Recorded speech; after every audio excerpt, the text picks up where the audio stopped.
Qu'est-ce que le mesurage loi Carrez?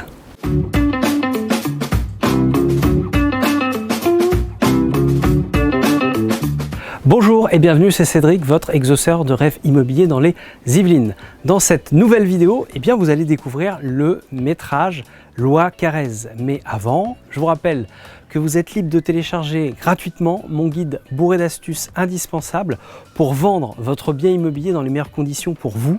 Le lien est dans la description de cette vidéo comme d'habitude. Alors, le mesurage loi Carrez est obligatoire depuis 1996. Il a pour objectif de protéger les intérêts des acquéreurs. Oui, si vous êtes propriétaire d'un bien immobilier, que ce soit une maison, un appartement, ça peut être également un bureau ou un local commercial qui est en copropriété et que vous souhaitez vendre. Sont concernés tous les lots en copropriété d'une surface au sol supérieure à 8 mètres carrés, exception faite des caves, des garages et des parkings. Toutes les surfaces au sol dont la hauteur ne dépasse pas 1,80 m ne sont pas comptabilisées non plus.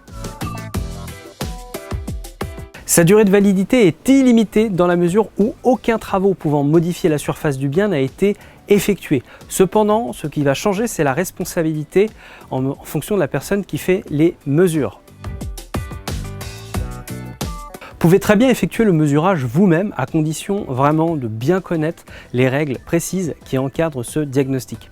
Sachez que si vous avez une marge d'erreur de plus de 5% et que l'acquéreur s'en aperçoit dans la limite de 12 mois après avoir acheté le bien, vous devrez le dédommager en remboursant les mètres carrés manquants. Par exemple, s'il manque 5 mètres carrés pour un bien vendu à 3 500 € du mètre carré, vous serez donc redevable de 17 500 €. Ça pique. Alors pour éviter tout litige, je vous invite vraiment à ne pas faire l'économie de quelques dizaines d'euros et à demander un mesurage loi Carrez à un diagnostiqueur certifié. En cas de litige avec l'acquéreur, dans ce cas-là, c'est lui qui engagera sa responsabilité.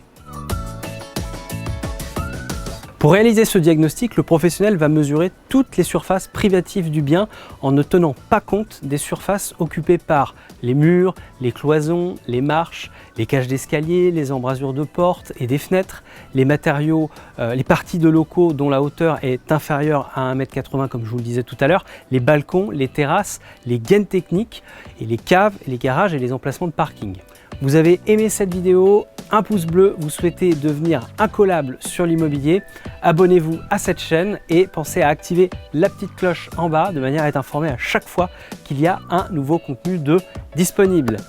Voilà, je vous dis à bientôt, ciao, bye bye.